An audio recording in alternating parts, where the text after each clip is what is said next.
බුද්ධං සරණං ගච්ඡාමි ධම්මං සරණං ගච්ඡාමි සංඝං සරණං ගච්ඡාමි ဒုတိယံ ති බුද්ධං සරණං ගච්ඡාමි ဒုတိယံ ති ධම්මං සරණං ගච්ඡාමි ဒုတိယံ ති සංඝං සරණං ගච්ඡාමි တတိယံ ති බුද්ධං සරණං ගච්ඡාමි တတိယံ ති ධම්මං සරණං ගච්ඡාමි တတိယံ ති සංඝං සරණං ගච්ඡාමි တိสรณගමනං සම්පුන්නං පාණාතිපාතා වේරමණී සික්ඛාපදං සමාදියාමි අදින්නාදානා වේරමණී සික්ඛාපදං සමාදියාමි කාමේසු මිච්ඡාචාරා වේරමණී සික්ඛාපදං සමාදියාමි මුසාවාදා වේරමණී සික්ඛාපදං සමාදියාමි සුරාමේරය මච්චපමා දට්ඨානා වේරමණී සික්ඛාපදං සමාදියාමි අප්පමාදේන සම්පාදේත समन्ता चक्रवालेषु अत्रा गच्छन्तु देवता सद्धम्मं मुनिराजस्य सुनन्तु सग्गमोक्खदं धम्मස්සවන කාලෝ අයං භදන්තා ධම්මස්සවන කාලෝ අයං භදන්තා ධම්මස්සවන කාලෝ අයං භදන්තා නමෝ තස්ස භගවතෝ අරහතෝ සම්මා සම්බුද්දස්ස සංඝමිත්තාරාමාධිපති මාදිවෙල පූජනීය අපේ ලොකු මෑණින් වහන්සේගෙන් සහ අනිකුත් ලංකාවේ සහ විදේශීය රටවලින් නේපාලයේ වැනි රටවලින් මෙහි වැඩම කර වැඩ සිටින අපේ මෑණින් වහන්සේලාගෙන් අවසරයි කාරුණික ශ්‍රද්ධාකාමී පින්වතුනි අද සන්ධ්‍යායාමයේ මේ කෝට්ටේ මාදිවෙල සංඝමිත්තාරාම දසසිල් ආරාමයේදී දසසිල් මාතා ආරාමයේදී ලංකාවේ පළවෙනි දසසිල් මාතා පරිවේනස්ථානය මේ ස්ථානයේදී මේ වගේ උතුම් පින් කටයුත්තක් සිදු කරන්නට මෙහි වැඩම කරන ලෙස අපට ඇරයුම් කර සිටියා සියලු තරුණ පිරිස වෙනුවෙන් සංඝමිත්තා පෙරහැර කමිටුව වෙනුවෙන් ඒ අත්ව මේ පින්කමට මූලික දායකත්වය අරගෙන ආරාධනා කටයුතු කළත් සංඝමිත්තා පෙරහැර කමිටුවේ සදහවත් දායකයෝ ආරාමයට සම්බන්ධ මේ ගමේ මේ පළාතේ සියලු දායක කාරකාදීන් ඊටාම උද්‍යෝගයෙන් ඊටාම ඕනකමින් මේ පින්කම ලස්සනට සූදානම් කරන්න අපකප වෙලා තිබෙනවා.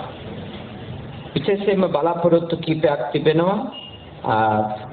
අභාවයටපත් HD එමානිත් සියට R ඇලිස් නෝනා අතමත ඒ වගේම DL වික්ටර් සියට වීරසිංහ ආරච්චිගේ බේබි නෝනා අත්තම්ම කියන අය ඇතුළු කොට මේගිය සියලු දෙනාට පින් දෙන්නත් චෙන්නුල කියන පුංචි දරුවට ආශිර්වාද කරන්නත් මේ පින්කම සාර්ථක කරගන්න උදව් කරපු සියලුම සත්පුරුෂ මෑණින් වහන්සේලා ඇතුළු කොට කල්යාණ මිතුරියන්ට ඒ පවුලේ හිතවතුන්ට සහ ආපු ඔබ හැමටත් රටටත් ආශිර්වාද කිරීම මේ උතුම් පින් කටයුත්තේදී අරමුණු විදියට තබාගෙන තියෙනවා. අපි තා සතුටු වෙනවා මේ සන්ධ්‍යායාමයේ ඔබ සමග ධම් කතාවක නියැලෙන්නට අපිට අවකාශයක් උදා වීම පිළිබඳව. විශාල පිරිසක් වේල පහ වේලාව වුණා සවස 5 පැයට අපි මේ දේශනාව ආරම්භ කරන්නට මේ ස්ථානයට ආරාධනාව ලබා දුන්නේ. ඉතින් ඒ වුණත් විශාල පිරිසක් මේ පළාත පින්වත් පිරිස පැමිණිලා තිබෙනවා. පළාතේ පොලිස් ස්ථානයේ උපකාර කරලා තිබෙනවා මේ පින්කමට අවශ්‍ය කරන ආරක්ෂාව රැකවරණය සලසා ගන්නට රටේ පවතින ආරක්ෂිත තත්ත්වයන් එක්ක ඒ සියලු දෙනාම එකතු වෙලා සිටින්නේ සද්ධර්මය ශ්‍රවණය කරන්න. බුදුහාමුදුරුවන්ගේ දේශනාව උන්වහන්සේගේ උතුම් මඟ පෙන්වීම ගැන අපට පැහැදීමක් තිබීම තමයි මේ ධර්මයෙන් ප්‍රයෝජනෙ ලබා ගන්න නම් අපි මූලිකව පුහුණු කරගත යුතු දේ ඇති තියෙන ඕනි අංගයක පැහැදීම කියන එක. ඒකට අපි ශාසනයේ වචනයක් පාවිච්චි කරනවා සද්ධා කියලා. භාග්‍යවතුන් වහන්සේ ගැන සහ උන්වහන්සේගේ උතුම් අවබෝධය ගැන ඒ අවබෝධයෙන් සිද්ධ කරපු පැහැදිලි කිරීම ගැන ඒ වගේම ඒ උතුම් අවබෝධය මත පදනම් වෙලා කරපු දේශනාව අනුගමනය කරලා ප්‍රතිඵල ලබාගත් ආර්යයන් වහන්සේලා අපිට මොකද පැහැදීමක් ශ්‍රද්ධා චෛතසිකය අපිට තියෙන්නට බෞද්ධයෝන්ගේ මේ මග සාර්ථක වෙන්න මෙලොව සාර්ථක වෙන්න බෞද්ධයින්ට ආධ්‍යාත්මික ඉලක්ක සපුර ගන්නත් ඕනි නම් ඒ පැහැදීමෙන් ආරම්භෙන්න ඕනේ. ඒ පැහැදීම විශ්වාසය අපිට නැති වුණොත් අපි භාග්‍යවතුන් වහන්සේ වදාළ දෙයට පිටින් දේවල් කරනවා. භාග්‍යවතුන් වහන්සේ එපයි කියලා වදාරපු දෙයට අපි ක්‍රියාවට නංවනවා. දැන් අපි රටක් විදියට සමාජයක් විදියට ජනතාවක් විදියට පරිහානියට නොගිහිල්ලා ඉන්න නම් අපිට හරි පැහැදීමක් තියෙන්න ඕනේ අපේ තථාගතයන් වහන්සේ ගැන. උන්වහන්සේ කියපු දේ අහුවොත් අපිට හරියනවා කියන විශ්වාසය තියෙන්න ඕනේ. මොකද බොහෝ දේවල් අපි අනුගමනය කරන්න පටන් ගන්න මුලින් පැහැදීමක් ඇතුළේ. පැහැදීමක් ඇතුළේ තමයි අනුගමනය පටන් ගන්න. සියල්ල ප්‍රත්‍යක්ෂ වෙලාම නෙමෙයි. සියල්ල ප්‍රත්‍යක්ෂ වෙලාම නෙමෙයි. පැහැදීමක් ඇතුළේ. මොකද සියල්ල ප්‍රත්‍යක්ෂ වෙන්නේ පැහැදීම ඇතුළේ අපි කරන පුහුණුවෙන්. සියල්ලම ප්‍රත්‍යක්ෂ වෙන්නේ නැහැ පළමු දේශනාවෙදී, දෙවෙනි දේශනාවෙදී. ප්‍රත්‍යක්ෂ ඥානය අපිට උදා වෙනකන් අපි මේ පුහුණුව ආරම්භෙන්න ඕනි. ඒ පුහුණුවේ යන්ට අවශ්‍ය කරන වීරිය පවත්ව ගන්න ඕනි ශ්‍රද්ධාව මත කරලා. පැහැදීම මත ඉඳලා. අද පැහැදීම ඇති වෙන්නේ කොහොමද? අහුම්කම් දීමෙන්, සාකච්ඡාවෙන්, පෛරෝපාසනේ නිතර හමුවෙන්, තිසරණය සමග අඛණ්ඩව සිද්ධ කරන හොඳ සිහිනුවණින් යුක්ත සම්බන්ධතාවලින් තමයි හොඳ අහුම්කම් දීමකින්, හොඳ සංවාදයකින්, ඒ වගේම අහන දේ හොඳට සිත්ති දරාගෙන ඊටාම ගැඹුරු මෙනෙහි කිරීමකින් එවැනි පුහුණුවක් ඇතුලේ තමයි අපේ ශ්‍රද්ධා චෛතසිකය ඇති වෙන එක තහවුරු වෙන්නේ. එහෙම නැති වුණොත් එය උදෙක් ක්ෂණයකින් ඇති වෙලා ඊළඟ ක්ෂණයේ නැති වෙලා විය කියලා යන්න තියෙන දෙකට වැඩි. ඒ නිසා බෞද්ධ පින්වත් පිරිස මම යෝජනා කරනවා තමන්ගේ ශ්‍රද්ධාවත් බව දියුණු කරගන්න ඕනේ නම් සත්පුරුෂයෝ නිතර ඇසුරු කරන්න කියලා. කල්‍යාණ මිත්‍රයෝ නිතර ඇසුරු කරන්න. නිතර සද්ධර්මයේ ශ්‍රවණය කරන්න. නිතර කිව්වේ හැම පැයකම කියන එක නෙමෙයි. යටත් පෙරිසරින් දවසට විනාඩි 20ක් සද්ධර්ම දේශනාවක් ශ්‍රවණය කරන්න. මම ධර්මදේශකෙක් වුණාට මම ධර්මය අහුම්කම් දෙන අනිත්‍යයන්සල දේශනා කරන්නේ. සෑම දිනකම මා විනාඩි 45ක් අවමෙන් උපරිම පැයක් හෝ ඊට වැඩි වෙලාවක් සෑම දිනකම බණ ඇහිම නවත්තන්නේ නැහැ.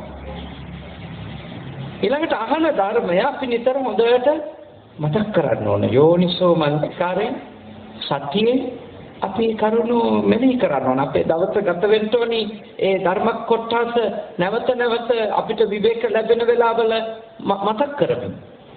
නැත්නම් හිත මලකඩ කරනවා. හිත දුර්වර්ණ වෙන්න පටන් ගන්නවා. අපි අමතක කරලා දැම්මොත් සාකච්ඡාව නැවතුවොත් ආයෙත් ශ්‍රවණය නැවතුවොත් විමසීම නැවතුවොත් හිත ආයෙත් පැරණි තත්ත්වයටපත් වෙනවා. ඒක හරියට අලුතින්ම වුණත් ගෙනාපු හට්ටියක් එක සැරේකවත් උයන්න ගන්නේ නැතුව අබුවක තියලා කිව්වොත් මොකද වෙන්නේ? එක සැරේකවත් පාවිච්චි කරන්නේ නැතුව පිළක තියලා කිව්වොත් අඩුයි. ඒක ටික දූවිලි ගතිය. ඊළඟට වහින වෙලාවට වතුර බින්දුත් ඒකට ඉහි. ඊට පස්සේ ඇතුළෙනුත් මල කඩ එයි.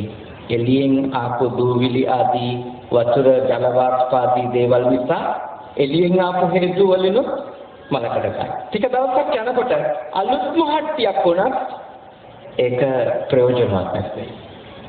අලුත් මහට්ටියක්. ඒ මොකද ඒක නිතර පරිහරණය කළා නැහැ. එතකොට අපි කාටවත් කඩේ මිනිස්සයාට බැනලා වැඩක් නැහැ නේද? මෙච්චර ගානක් දීලා ගෙනාවේ අලුත් මහට්ටිය. කී දවසද තිබුණේ මලකඩ කෑවා. අපි බලන්න ඕනේ කඩේ විකුණපු මිනිහට බනින්න කලින් මම ඒක කොහෙද තියුවේ? මම ඒක එක්ක කරපු ගනුදෙනුව කොයි වගේ එකක්ද?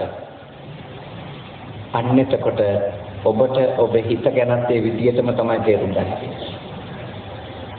හිතත් නැවුම් තමයි නේ ආරම්භයක් විදිහට අපි කාගෙත් හිත නැවුම්. අනුසය වශයෙන් දේවල් tie. ඒත් අපේ සාමාන්‍යයෙන් මතු පිට මනස අපේ ළමා කාලයේදී බොහොම නැවුම්. පබස්සර මිදම් බික්කවේ චිත්තං ප්‍රභාස්වරයි පිරිසිදුයි. ඒත් ආගන්තුකේහි උපක්ඛිලේසේහි උපක්ඛිලිටක්. අපේ කිසිම සිහියක් නැතුව නුවණක් නැතුව අපි අපේ දෙමව්පියෝ හින්දා පුරුදු වෙන දේවල් තියෙනවා. ගුරුවරු ඇසුරු කරන සමාජයේ වටපිටාව නිසා ඇබ්බැහි වෙන දේවල් තියෙනවා. ආගන්තුකවෝ උපක්ලේශය. ඊට පස්සේ අර ඇතුලේ තිබිච්ච ඒවත් ඇවිස්සෙනවා. එළියෙන් අලුතින් ආපු ඒවා හින්දා තව ටිකක් නැස්ත වෙනවා. නූපන් ඒවත් උපදිනවා. ඉපදිලා තියෙන ඒවත් වර්ධනය වෙනවා. අපේ මනස අටාව එක. අපේ මනසේ ස්වභාවය එක. ඒකින්ද මම ඔබට මෙතෙන් යෝජනා කරනවා. ඔබ හැම කෙනෙක්ම ඔබගේ ශ්‍රද්ධා චෛතසිකය තවුරු කරගන්න ඕනේ නම් නිතර සංවාදය අවශ්‍ය බව. එතකොට තමයි මේ මාර්ගය ගැන විශ්වාසය පැහැදීම හොඳට ඇති වෙන්නේ. මොකද ඒ කොන්ෆිඩන්ස් කියන එක විශ්වාසයේ පැහැදීම නැතුව ගමනක් යන්න බෑ.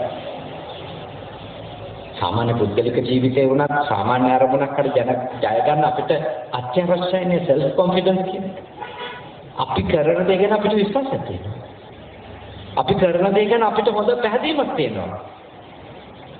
අපිට තහවුරු වෙච්ච අදහසක් තියෙනවා. ඔව් මම මේක කරන හරියි. මම කරන එක මම තේරුම් අරන් ඉන්නේ. මම කරන එක මට නිරවුල්.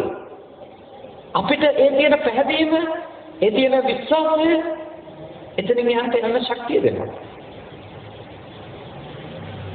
ශ්‍රද්ධාව විශ්වාසය නැතුව නිවන් මාර්ග පූර්ණේ කරගන්නත් බෑ. ශ්‍රද්ධාව පැහැදීම විශ්වාසය නැතුව ලෞකික ජීවිතේ දියුණු වෙන්නත් බෑ. දැන් ඔය අනිත් જાතින් ඇත්ත හෝ බොරු ඒගොල්ලෝගේ ධර්මයන් සම්බන්ධව අපිට තියෙන්න පුළුවන් ඕව ඇත්තද බොරුද කියලා ප්‍රශ්න. ඒක කෙසේවා.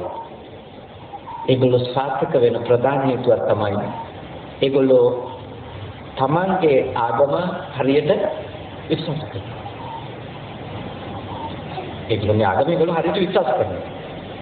ඒක තියෙන ප්‍රශ්න තමයි සමහර දේවල් ඕනවට වැඩිය විශ්වාස කරන්න ගියොත් එහෙම ඒ ආගම් වල තියෙන ඉගැන්වීම් ඊට පස්සේ සහරාන් කෙනෙක් වුණත් බිහි වෙන්න පුළුවන්.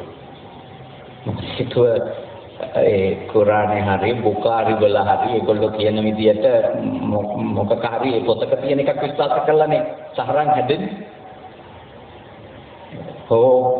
වෙනත් අන්තවාදී තෞහිද් ජමාත් හරි චබ්ලිග් ජමාත් හරි මොකක් හරි කට්ටිය හැදිලා ඉන්නේ අද එක එක තලවල ඒ මොකක් හින්දාද? පොත සම්පූර්ණ විශ්වාස කරනවා. බින්දුවක්වත් සැක කරන්නේ ප්‍රශ්න කරන්නේ නැහැ. දැන් අපේ ධර්මයේ තියෙන වටිනකම තමයි මේ ධර්මයේ තියෙන ඔක්කොම ටික උපරිම විශ්වාස කරලා උපරිම පුහුණු වුණා එහෙම නරක මිනිහෙක් හැදෙන්න දෙයක් මේක උගන්වලා ධර්මයේ නෑ. අපේ සංස්කෘතියේ තියෙන දේවල් ඔක්කොම හොඳ මේවා කියන්න අමාරුයි නේ. සංස්කෘතියේ තියෙන ඒවා. නමුත් ධර්මයේ නම් අපේ භාගවතුන් වහන්සේගේ දේශනා විශ්වාස කරා ඒක පැහැදිලා ඒක මත පදනම් වෙලා වැඩ කරා කියලා නම් කවුරු කාටවත් හානියක් කරන වැඩ නම් අපිට කරන්න බෑ. කොහෙත් නෑ. ඒ ධර්මයේ පෝෂණය වෙච්ච බෞද්ධ සංස්කෘතික කොටස් ටික ඒ ටික නෑ. ධර්මයේ නැතුව වෙන කොටස් තියෙනවා. සිංහල විදියට ආවා ඒකේ තියෙන්න පුළුවන්. ධර්ම ගැන හරි පැහැදීමක්, හරි විශ්වාසයක්, හරි ශ්‍රද්ධාවක් අප තුළ තිබේ නම් මතක තියාගන්න ඒකෙන් හැදෙන්නේ නිවන. ඒකෙන් හැදෙන්නේ ස්කෝපත් එක්ක.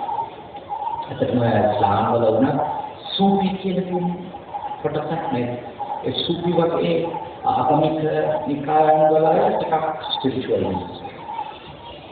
ටිකක් ආධ්‍යාත්මිකයි මම ඒගොල්ලෝගේ විශ්වාස කරනවාද කියලා ටිකක් විතර කියවලා තියෙන ගොඩක් නෙමෙයි. ඒ වගේ එකක් අනුගමනය කරාම තමයි අර අපිට ඉස්සර හිටිය ශ්‍රී ලාංකික මුස්ලිම් අය නේ. ඉස්සර හිටිය ශ්‍රී ලාංකික මුස්ලිම් අය අපි වගේම කාපු අයනේ, හලල් ලෝකු අය නෙමෙයි. ඉස්සර හිටපු මුස්ලිම් අය මේ අපි වගේම මූණු දෙන්නගෙන ඉඳපු අය නේ, මොනවා හිටපු අයත් නෙවෙයිනේ. ඉස්සර හිටපු මුස්ලිම් අය මේ අපි ඒ කියන්නේ සාමාන්‍ය ලංකාවේ ඉස්කෝලවල කියන්නේ, රජයේ ඉස්කෝලවල කියන්නේ. එතකොට ඒ මොකද හේතුව ඒගොල්ලෝගේ අර සූපි කියන ධර්මය. ඒක බොහොම මේ ආධ්‍යාත්මික කලාපයක්. ඒක ඇතුලේ එහෙම විසකුරු මිනිස්සු හදන්නේ නැහැ. ඒගොල්ලෝ හරියටම කරන්න පුළුවන් කොටස තීරණය කරනවා.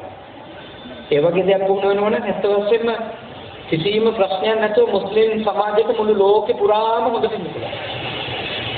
අද උන් අනතුරට කියලා කියන්නේ අත වශයෙන්ම ඔවුන් පුහුණු වෙන්න හොඳ නැති කොටස් ටිකක් කෙරෙහි විශ්වාසයක් ඇති කරගෙන ඒගොල්ලෝ ගියපු කට්ටියනේ.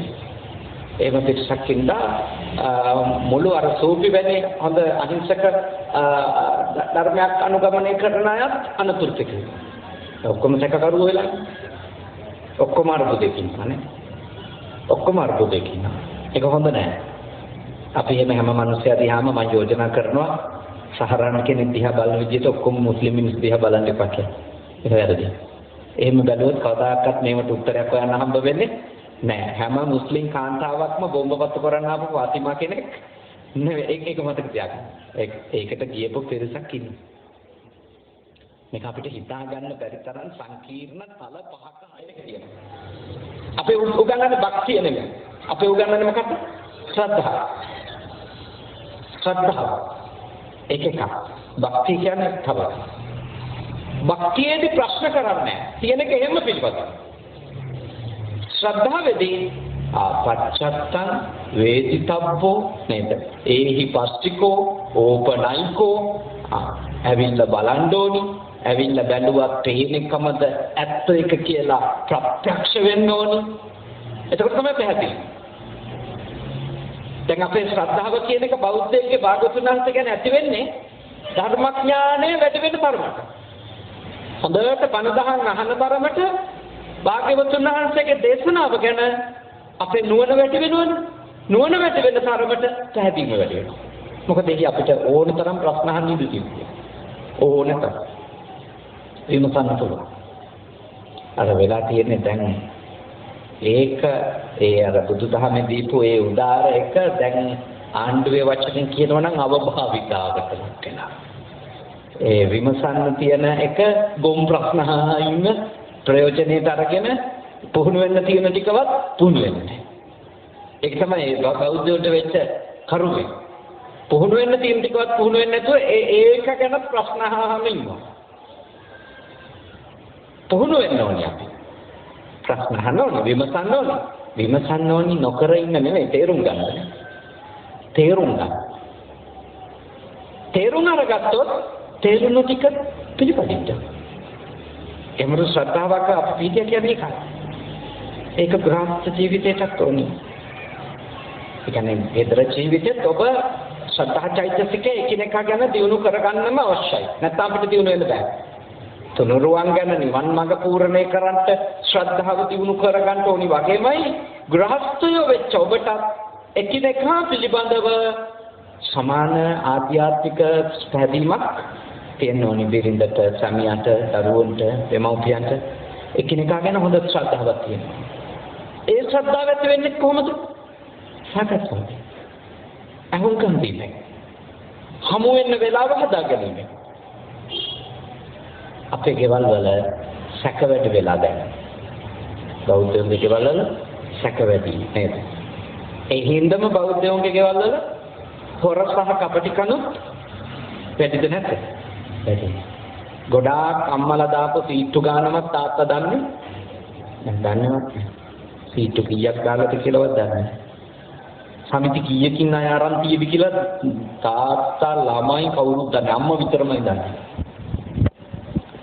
අපිට කට්ට කරන්නේ. අපේ ගෙවල් වල ඕපන් නැහැ. එක්කෙනාට එක්කෙනා විවෘත නැහැ. ඒ ගෙවල් දියුණු වෙන්නේ නැහැ. මොකද ඒගොල්ලෝ ඉන්නේ රංචුවක් විදියට.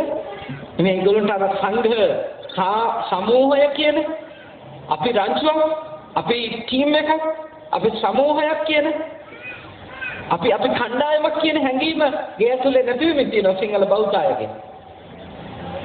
ඒක සිංහල බෞද්ධ අය පිළිගන්නේ අනිත්‍යයේ කුමන්ත්‍රණින්ද නේ. සිංහල බෞද්ධ මිනිසුන්ට උඩට යන්න බැරි වෙලා තියෙන්නේ එකම ගෙදර හිටියත් විවිධ අත් බලාගෙන වැඩ කරන්නේ එක ගෝලයකට යන්නේ නැහැ කවුරු. සාකච්ඡා නැහැ ඒක. ඒ හින්දා අම්මට තාත්තා ගැනවත් තාත්තට අම්මා ගැනවත් පැහැදීමක් තියෙන ගෙවල් අල්පයයි. අවම විශ්වාසවත් ගොඩනගා ගන්න එක දුෂ්කර වෙලා තියෙනවා. දරුවෝ සහ දෙමව්පියෝ අතර හොඳ පැහැදීමක් ගොඩනගා ගන්න එක දුර්වල වෙලා තියෙනවා. ඒ සංවාදනේ සැකෙන් හැමතිස්සෙම සැකෙන් බලබල කොහොමද අපි දින්නේ? එන්න මම යෝජනා කරනවා ඔබලාට ඇත්තටම බෞද්ධ විදියට දියුණු වෙන්න. ඇත්තටම බෞද්ධ විදියට සාර්ථකත්වය වෙනවා නම් ගේ ඇතුලේ ශ්‍රද්ධාව දියුණු කරගන්න. ගේ ඇතුලේ ඉන්න ඒ රංචුවේ අය, කණ්ඩායමේ අය එක එක්කෙනා ගැන පැහැදිලිව වැඩි කරගන්න. සමශ්‍රද්ධා කියුවේ හොඳ විවාහ ජීවිතයකට භාග්‍යවතුන් වහන්සේ වදාලා හොඳ ගෘහ ජීවිතයකට කුමක් ඕනි කියලාද? සමශ්‍රද්ධා. ශ්‍රද්ධාව සමානව තියෙන්න ඕනි කාන්තාවක සහ පිරිමියක දෙදෙනාගේ. සමශ්‍රද්ධා.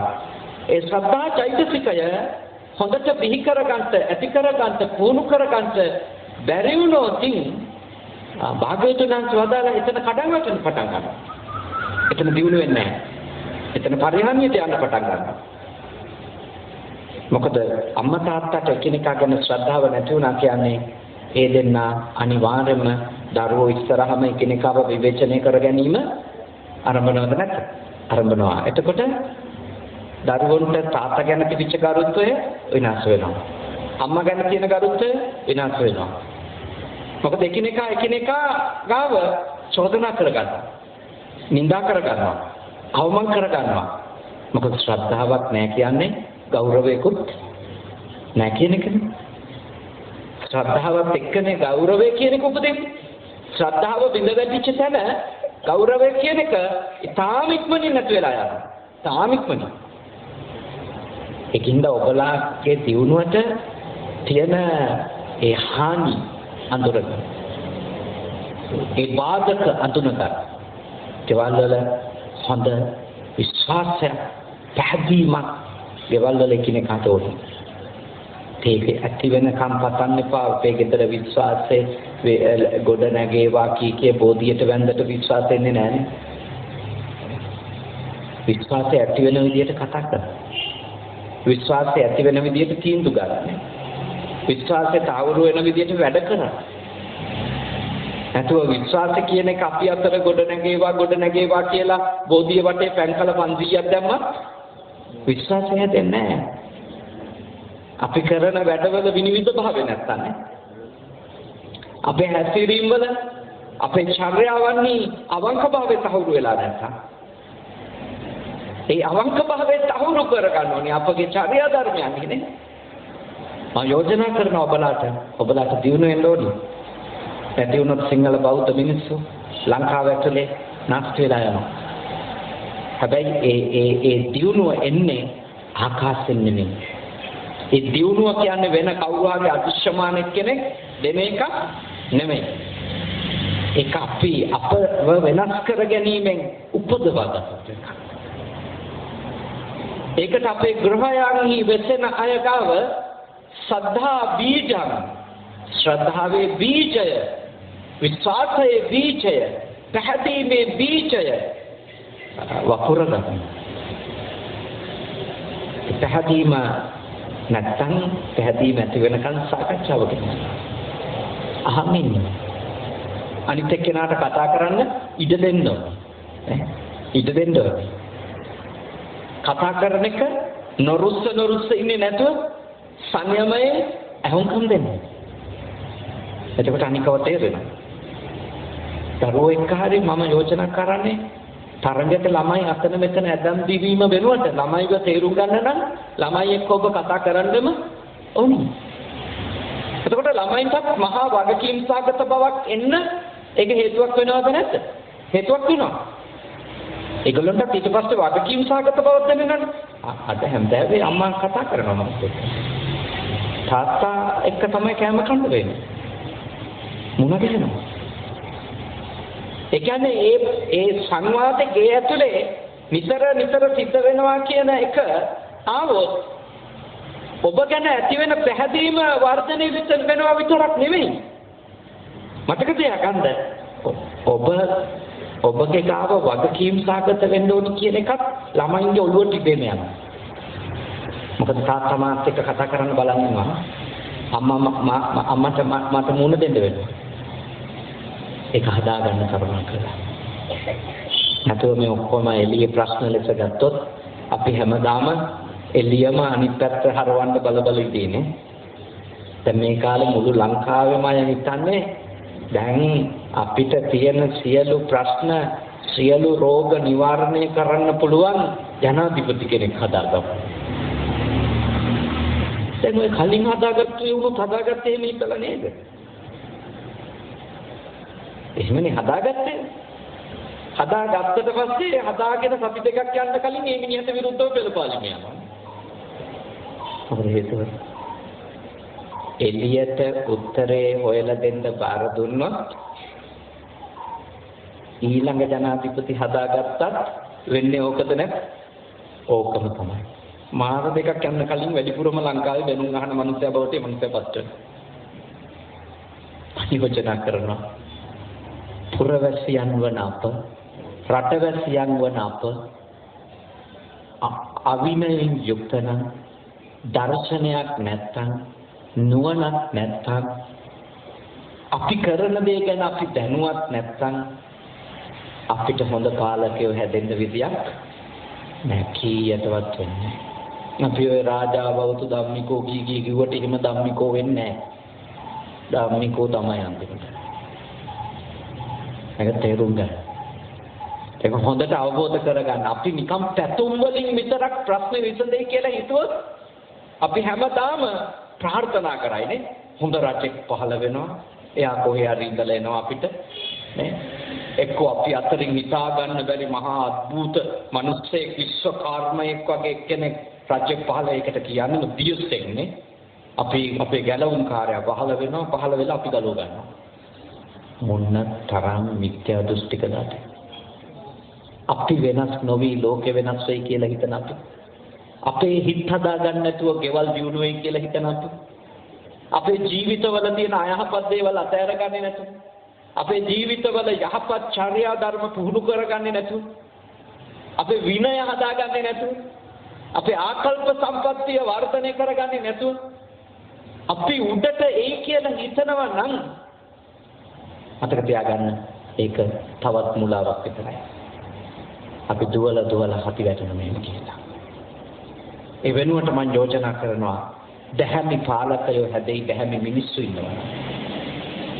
දැහැමි නැති ගෙවල් තියෙනකොට ඒ ගෙවල් වල එකතුවෙන් හැදිච්ච රටක දැහැමි පාලකයෙක් බිහි වෙන්න විදියක් නැහැ. අපේ කෑම පිඟානකට බුෆේ එකකට ගිහිල්ලා අපි බත් ව්‍යංජන හරි බෙදාගන්නේ අපේ හිතේ තියෙන කැමැත්තට සාපේක්ෂවද නැද්ද? අපේ හිතේ තියෙන කැමැත්තට සාපේක්ෂව. එතකොට අපේ හිත කැමති බොරුවට නම්, අපේ හිත කැමති කපටිකම් වලට නම්, අපේ හිත කැමති ඇත්තටම පව් වලට නම්, අපේ හිත ඇත්තටම කැමති වංචාවට නම් මතක තියාගන්න. අපේ ඒ හිත තමයි පාලකයා තෝරද්දිත් එළියට එන්නේ. කෑම පිඟානට කෑම බෙදද්දී ඒ හිත එළියට එනවා වගේමයි අපිට පාලකයා තෝරද්දිත් හිතෙනවා අපිට හරියන මිනිහෙක් නේ. මතක තියාගන්න අපිට හරියන මිනිහා යන කවුද? අපේ හිතට හරියන මිනිහා. අපේ හිත තියෙන්නේ දූෂිත වූ සිතුවිලි වලින් පිරීලා නම් අපි තෝරගන්නෙම දන්නේම නැතුව ගිහිල්ලා ඒ જાතියට ගැලපෙන කෙනෙක් අපිට ඒව හරීම අන්කොන්ෂස් යනවා කියන්න. ගිහිල්ලා අපිව මෙහෙවනවා. අපේ යටි හිත විසින්ම මෙහෙවනවා අපිව. මෙයා තමයි හරියන්නේ කියලා. මම ඔබට යෝජනා කරනවා ඔබ විවෘත හොඳ දියුණු බෞද්ධ පවුලක් බවට පත් වෙන්න බලන්න. එතකොට ගොඩක් දේවල් රටේ වෙනස් වෙයි. රටක් වෙනස් වෙන්නේ මිනිස්සු වෙනස් වෙනවා. නැතුව වෙනස් වෙන්නේ නැහැ. හතර අගතියෙන්ම අගතියට ගිය නේද? ඡන්දයෙන්, ද්වේෂයෙන්, බයෙන්, මෝහයෙන් අගතියට ගියපො නේද? මිනිස්සු ඉන්න රටක් කොහොමද දියුණු වෙන්නේ? ඒක නිසා අගතිගාමී වෙච්ච මිනිස්සුන්ට නිවැරදි තෝරා ගැනීමක් කිසිම දෙයක කරන්න ලැබෙනවද? කිසිම දෙයක කරන්න ලැබෙන්නේ නැහැ. කරන්නෙම තෝරා ගැනීම ඒ අගතියේ ඉඳන්මයි. අගතියෙන් ගැලවෙන්න. නිදහස් වෙන්න. ප්‍රඥාවෙන් ලෝකේ දකින්න. ඒකට නම් පළමුවෙන්ම ප්‍රඥාවෙන් තමන් දකින්න. නුවණින් තමන් දකින කෙනාට තමන්ගේ ළඟම ඉන්න අයත් නුවණින් දකින්න, අවබෝධයෙන් දකින්න ලැබෙනවා. එවැනි අයට ලෝකේ දකින්නත් අවස්ථාව හම්බ වෙනවා. තමන් දකින්න කෙනා හරියට ලෝකෙත් හරියට දකින්න. තමන්ව හරියට දකින්න බෑ නම් ලෝකේ හරියට පේන්න විදියක් නැහැ. පේන්න විදියක් නැහැ. නුවණ දියුණු කරන්න. ඒකටයි කාලේන ධම්ම ශ්‍රවණන්නේ. සුදුසු වෙලාවල් වල අහන් ඉන්න. කාලේන ධම්ම සාකච්ඡා සුදුසු වෙලාවේ කතා කරන්න. නිවන් දකින්න නම් වනදහම් සාමාන්‍ය ජීවිතේ සංවාදයයි නේද? අහුම්කම් දීමයි. සංවාදයයි අහුම්කම් දීමයි. ඒ දෙක සාමාන්‍ය ජීවිතේට අත්‍යවශ්‍යයි. ශ්‍රවණ සාකච්ඡා. කතා කිරීම, සාකච්ඡා කිරීම සහ ශ්‍රවණය අහුම්කම් දීම. ඔය දෙක දිනු කරගන්නකො. ගොඩක් ඒවෙයි. ගොඩක් ඒවෙයි. හැම ලෝකේ විවිධ රටවලට යනවා. ඒ ජාතීන්ගේ දියුණුවේ ප්‍රධාන හේතුවක් තමයි අහුම්කම් දීමේ ගුණය දිනු කරගන්න. කතා කරන්න සූදානම්. දවස් 4කට විතර කලින් මහ බ්‍රිතාන්‍යයේ එංගලන්තේ ඉඳලා ආවේ. ඒ රටේ ඉංග්‍රීසි මිනිස්සු දිහා මම දැක්ක දෙයක් තමයි ඔවුන් ඉරිදා දිනයේ විශේෂයෙන් ඔවුන් මුළු පවුල් පිටින්ම ගිහිලා එළියේ කෑම කනවා. පවුල් පිටින්. එක්ක කොෆි බොනවා. ඒකලු පුදුම තරම් විනාඩි නෙමෙයි පැය ගණන් ගන්නවා ඒ කෑම වේලෙන්න. කොෆි කප් බොනකොට විනාඩි 40ක් 45ක් වුන් ගන්නවා. ඒ ඒ කොෆි එකට යනවා කියන්නේ කතා කරන්න යන එක. සාකච්ඡා. දින එකකට යනවා කියන්නේ පැය දෙක තුනක් බලනවා එකිනෙකා එකතු වෙන්නේ. ඒකට වෙලාවක් යහදන්න. ඔවුන්ගේ බොහෝ විට ගෙවල් වල සන්ධ්‍යා යාමේ කැම වේල ඔවුන් හැමතිස්සෙම එකට ගන්න උත්සාහ කරනවා. අපිට වඩා කාර්ය බහුල රටවල් අපිට වඩා ප්‍රොඩක්ටිවිටි එක වැඩි හින්දානේ අපිට වැඩි පොහොසත් වෙලා තියෙන්නේ. ඒ කියන්නේ අපිට වැඩි ගොඩක් ඒ රටවල් වල වැඩද නැද්ද? ගොඩක් වැඩ. හරියට කාර්ය බහුලයි.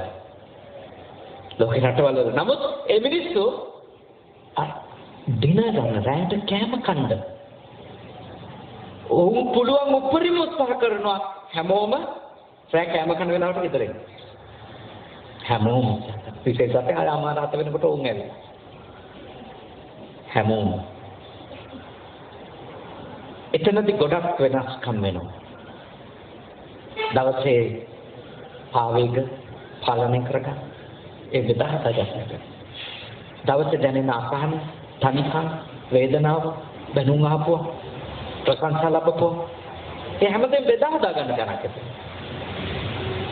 ඊළඟට තමන් වෙනුවෙන් අනිකම් පිළියෙල කරපු ආහාරය, ඒක රහ විඳින්න, ඒක ගැන ප්‍රශංසා කරන්න, ඒක ගැන අගය කරන්න වෙලාවක් හදා ගන්නවා. ඒකට ඕම එකතු වෙන්නේ. අවාසනාවකට අපිට එහෙම සංස්කෘතියක් තිබුණේ ලයිට් නැති කාලේ විතරයි. ලයිට් නැති කාලේ සිංහල කට්ටියට එහෙම සංස්කෘතියක් තිබුණා. මේ මොකද ගෙවල් වල කෑ ගහනවා ඒ කාලේ 5:00 වෙනකොට ඇඳිලි විසෙන්න කලින් කන් දෙන්න කියලා. يعني මොකද ඒක කුප්පි ලාම්පුවේ ප්‍රශ්න විසඳගන්න. ලයිට් ආවත් හරි. අපි දැන් එකතු වෙන්නේ ලයිට් යුක්තයි. කාමර අස්සේ ගෙවල් නේ. සාමේ නැහැ. අපි එකතු වෙන්න කැමති නැහැ. ෆෝන් ඔබ කැම කන ගෙවල් තියෙන අපිට. ටෙලිවිෂන් දිහා බලාගෙන කැම කන ගෙවල් තියෙන අපිට. අපිට කැම කන තැනක් නැහැ නේ. තියෙන ටෙලිවිෂන් එක ඉස්සරහට වෙලා කන එක. මේ අවාසනාවන්ත සංස්කෘතිය ගලවගත්තේ නැතොත් අපි ජාතියක් විදියට උඩට එන්නේ නැහැ. මොකද අපි කතා කරන්නේ, අපි අහුම්කම් දෙන්නේ, අපි සාකච්ඡා කරන්නේ. ඔබ කියයි මෙහෙම නෑ, අපි කතා කරනවා තමයි බිල් ගැන. ළමයින්ගේ ටියුෂන් බිල් ගැන, ගේන්න තියෙන ලයිට් ගැන, ලයිට් බිල් වතුර බිල් ගැන. ඔය තමයි ගොඩක් ගෙවල් වල තියෙන කතා. තමන් ගැන කතා කරනවා. තමන්ට අනික ගැන දැනෙන ඒවා කියනවාද? අනිකට දැනෙන ඒවා අහනවද? කොච්චර පොඩි ප්‍රමාණයක් ගෙවල් වලද එහෙම මනුස්ස සම්බන්ධකම් තියෙනවා අපිට. මහ ලොකු බෞද්ධ සම්බන්ධකම් නෙවෙයි, මනුස්ස සම්බන්ධකම්. තමන්ගේ තාත්තගෙන් කොයි ළමයා දහනවාට මහන්සිද කියලා අහනවා. කොච්චර වැඩ කළා? වවුල්ලු වගේ බස් වල එල්ලිලා දුක් විඳලා ටයර් ගණන් ට්‍රැෆික් වල රස්ති අඩු වෙලා එන තාත්තකින් අපේ සිංහල පවුල් වල ගෙවල් කීයක අහනවද? ඔයාට මහන්සිද කියලා. අහන්නේ ආයෙ බීලද කියලා. එච්චරයි යහන්න පුළුවන්. මහන්සිද අහන්නද? බීලා නම් මූණු කුණ්ඩු හට්ටි වගේ හදන් එනවානේ ඉස්සරහට. අඩුව විතරයි අහන්නේ. අනිත් මිනිස්සුන්ට දැනෙන එක අහන්නේ. ඒකයි අපි මෙතන ඉන්නේ. ඒකයි අපිට මේ පිරිහීම තියෙන්නේ. ඒක මම කියන්නේ මේවා ග්‍රහයන්ගේ වැඩ නෙමෙයි. මේවා ගෙවල් වල ඉන්න හෙන හුරාලගේ සහ හෙන හුරීලගේ වැඩ තමයි. ඒක තමයි ඇත්ත. ගෙවල් වල ඉන්න කට්ටියගේ වැඩ. මේ වෙනස් කරගන්න, කරුණා කරලා වෙනස් කරන් තමන්ගේ කසාද මිනිස්සයා 5000 කොලයක් වගේ දකින්න එපා. තමන්ගේ මහත්ය 5000 කොලයක් වගේ පේනවා නම් කරුමයක් ඒක. තමන්ගේ බිරිඳ ගෙදර ඉන්න 16ක් වගේ පේනවා නම් කරුමයක් ඒක. ගෙදර ඉන්න සර්වන්ට් තමයි මෙයා ඉන්නේ අපේ වැඩ කරන තමයි. එහෙම පේනවා නම් ඒ ගෙදර කරුමයක් ඒක. ඒක මහා ඛේද වාචකයක් ඒ ගෙදරට තියලා. තමන්ගේ ස්වාමි පුරුෂයා පේන්නේ සල්ලි අච්චු ගන්න මැසිමක් වගේ නේද? එතකොට යා පේන්නේ මුදල් හරහා විතරයි. මිනිස්සෙක් විදිහට පේන්නේ නැහැ. එයාගේ දුක පේන්නේ නැහැ. එයාගේ වේදනාව පේන්නේ නැහැ. එයාගේ මහන්සිය පේන්නේ නැහැ. එයාට තියෙන අමාරුකම් පේන්නේ නැහැ. අපි බෞද්ධයෝ කියලා කයිවාරු ගැහුවට නැති. අපි ගාව මේව දිනු කරගන්න. අපි වෙනස් වෙන්න. අපි ජාතියක් විදිහට උඩට එයි අපි වෙනස් වෙනවා. දැන් තියෙන්නේ අපි කොච්චර බානහන අය වුණත් අපේ භාවිතාවේදී අපි කොච්චර ප්‍රැක්ටිස් කරනවද කියන ප්‍රශ්නේ තියෙන්නේ මේ. අපි ඇයි අපේ ජීවිතේ ඇත්තට ජීවත් වෙන්න ඒවා ගන්න නැත්තේ කියන ප්‍රශ්නේ තියෙන්නේ. බුද්ධ ආගම ඔබට යෝජනා කරනවා ඔබ ඒ සඳහා කැපවීම කරන්න කියලා නේ. කැපවීම කරා. ඒ සාකච්ඡා ඇතුලේ සංවාද ඇතුලේ ඒ ගැඹුරු පැහැදීම එකිනෙකා ගැන ඔබට ඇති වෙයි. ඒක දියුණු වෙයි. ඔබට යෝජනා කරනවා ඒ දියුණුව ඇති කරගන්න කියලා. අටුම සතියට දවස් 2-3ක් කවුරුත් එකට කෑම කන. එතෙන්ට ෆෝන් ගේන්න තහනම්. එතෙන්ට කම්පියුටර් උස්සන්න තහනම්. එතනට ටීවී එක දාන්න ගන්න. අපි පැයකමාර වාඩි වෙලා කණ්ඩෝ. හදාගන්න. බැරි දේවල් නෙමෙයි. කල්ගත වුණාට කමක් නැහැ. පටන් ගන්න. ප්‍රශ්නේ තියෙන්නේ කල්ගත වීම නෙමෙයි. දැන්වත් පටන් ගන්න එක. පටන් ගන්න කැමති නැති එක. එවැනි යහපත් හැසිරීම වෙනුවෙන් අඩියක් පස්සට ගන්න කැමති නැති එකනේ. කැමති නැති එක. අපිට හිතට එන්නෙම ඕව කරන්න පුළුවන්. ඕව තමයි අපේ ඔළුවට. ඉතින් බුදු ධර්මයේ කියන දේවල් කරන්නේ නැතුව ඊළඟට කියනවා ඉතින් මේ බුද්ධ ආගම කොච්චර කරත් වගතුවන්නේ නැහැ කියලා. කරලා නෙමෙයි මේ භෝගපත් කරක ඉඳලානේ බුද්ධ ආගම කරනවා කියන්නේ. ඉඳලා ඉඳලා මේ ආරාමයකට පන්සලකට දාන වේලක් ගෙනින් දීලා කියනවා අපි නියම බෞද්ධයෝ කියලා. මම ඔබෙන් අහනවා බණපද කීයක් පුහුණු වෙනවද ගෙවල් ඇතුලේ කියලා. බුද්ධ ආගමට චෝදනා කරන්න කලින්. බුද්ධ ආගමට චෝදනා කරන්න කලින් බුද්ධ ආගමට අවලාදනා ගන්න කලින් මේකේ හිතියට වගතුවක් නැහැ කියලා කියන්න කලින් කොච්චර බණපද ප්‍රමාණයක් ගෙදර අවංකව පුහුණු වෙලාද? අවංකව පුහුණු වෙච්ච මිනිස්සෙක් කවදාවත් ඔය වගේ වැකි කියන්නේ එමුදයට හරියනවා. බුදුදහමේ ගිහියන් වන ඔබට දියුණු වෙන්න අවශ්‍ය දේවල් ටික කියලා දීලා තියෙනවා. සතුටින් ඉන්න, සරසිල්ලේ ඉන්න, සාමය ලබා ගන්න, සෞභාග්‍ය උදා වෙන්න, වැඩපිළිවෙලක් නේ තියෙන්නේ ප්‍රාර්ථනා නෙවෙයි. බුදුදහමේ යමක් ලැබෙන්නේ ප්‍රතිපත්ති පිරුවොත් නේ. ඒ පිළිවෙතේ අනුගමනය කරොත්. ඒ පිළිවෙත පිරුවොත් එතන තමයි අපි සාර්ථක වෙන්නේ. ඒකට කැප වෙන්න කැමති වෙන්න ඕන. එතකොට අපේ ජාතියේ තියෙන අනුතුරු වලින් අපිට නිදහස් වෙන්න පුළුවන්. අපි රටට එරෙහිව සමස්ත ජනතාවට තියෙන අනුතුරු වලින් නිදහස් වෙන්න මොන ජාතියෙන් හරි ඊළඟ මැතිවරණයට කලින් නීති රීති ටිකක් එක රටකට අත්‍යවශ්‍ය කරන ඒකීය නීති පද්ධතියක් විවාහය ගැන, ඉඩම් ගැන, අධ්‍යාපනය ගැන එක හදව ගන්නවා. ඒක ඉන්න පාලකයන්ට කියලා හරි දැන් ඊළඟට එන්න බලාගෙන ඉන්න පාලකයන්ට කියලා හරි අපි ඒගොල්ලෝගේ පළවෙනිම වගකීම කරන්න ඕනේ රටට එක නීතියක් කරන එකනේ. එක එක ආගම් වලට එක එක නීතියෙන් සලකන්නේ නැතුව කවුරුත් අපරාධ කරොත් ළමා අපයෝජන කරොත් එක නීතියක්. ඉඩම් ගැන එක නීතියක් නේ. උඩ රට ඉඩම් නීති, පහත රට ඉඩම් නීති, දේශවලාමේ ඉඩම් නීති ඕවා තියෙන්න බෑනේ එක රටක. එක රටක තියෙනවනේ එක ඉඩම් නීතියයි. ඕනම පුරවැසියෙකුට නිල විදියකට රටේ ඕනම තැනක ඉඩම් ගන්න පුළුවන්. එච්චරයි. එක නීතියක් වෙනවා. විවාහය කවුරුත් ලෝකෙම පිළි අරගෙන තියෙන අවුරුදු 18ක් වෙනකන් සියලුම දරුවෝ කියලා ළමයි කියලා. එතකොට මේ ළමයි අවුරුදු 12න් කතාද බඳින්නේ එක කට්ටියකටයි. තව කට්ටියක් අවුරුදු 12න් බැන්දෝ තීරේ දාන්නයි බෑ. එක යුගයක තර්කයක් තිබුණා ලංකාවේ මිනිස්සුන්ගේ පරමාවුත අවුරුදු 35 40 වෙච්ච යුගයකට ලංකාවේ තිබුණා. මැලේරියා ආදී දරුණු වසංගත ඇවිල්ලා සෞඛ්‍ය ශාස්ත්‍රයේ දියුණුවක් නැතිකම ඉඳලා මිනිස්සුන්ගේ පරමාවුත අවුරුදු 40 වෙච්ච කාලත් ලංකාවේ තිබිලා තියෙනවා 50 ගණන් වල. අවුරුදු 40 තමයි පරමාවුත විදිහට. අන්න ඒ කාලේ තමයි ඔය අවුරුදු 12 විවාහ වෙන්න සුදුසු වයසක් ලෙස පිළිඅරගෙන තියෙන්නේ. අද ගත්තොත් ලංකාවේ පිරිමියෙකුගේ පරමාවුත අවුරුදු 65. කාන්තාවක් 70යි 75යි.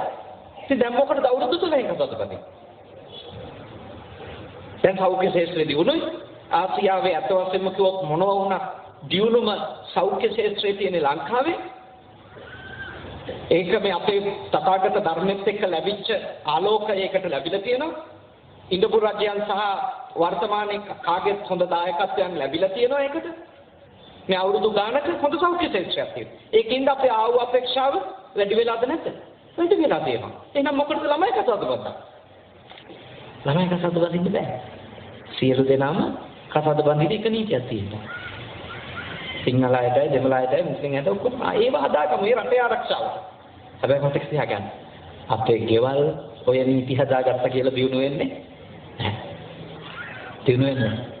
අනිත් ජාතීන්ට හිංසා කරාට, නිඳා කරාට, අවමන් කරලා කතා පැවැත්වුවට, Facebook එකට ගිහිල්ලා පෝස්ට් දැම්මට එක එක ජාතීන්ට බැන අපේ ජාතිය දිනු වෙයිද?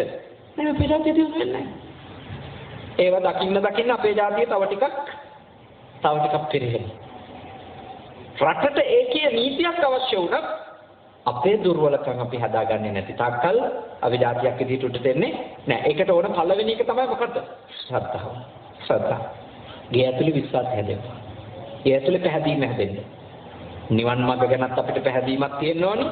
භාගවතුන් වහන්සේ ගැන, සද්ධර්මය ගැන, ආර්ය මාර්ග සංඝ රත්නය ගැන, ඒ අපේ උතුම් ආධ්‍යාත්මික අරමුණට, ඒ වගේම අපිට හොඳ ගෘහස්තයෝ වෙන්න එකිනෙකා ගැන තාම දියුණු පැහැදීමක් ප්‍රඥාවක් ඇතුලේ ඇති වෙන්න ඕන. දෙක සීලය. දෙවෙනි එක තමයි මොකද්ද? සීලය කියුවේ මොකද්ද? වගකීම් සාගත වීමනේ.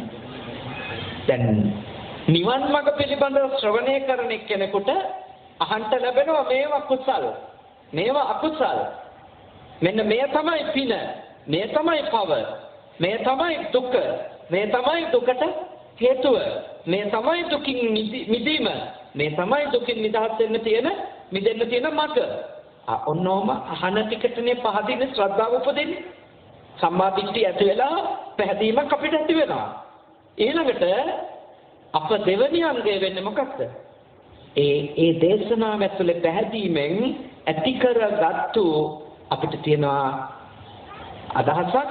මෙන්න මේවා දුකින් නිදහස් වෙන්න ඕන නම් කරන්න බෑ.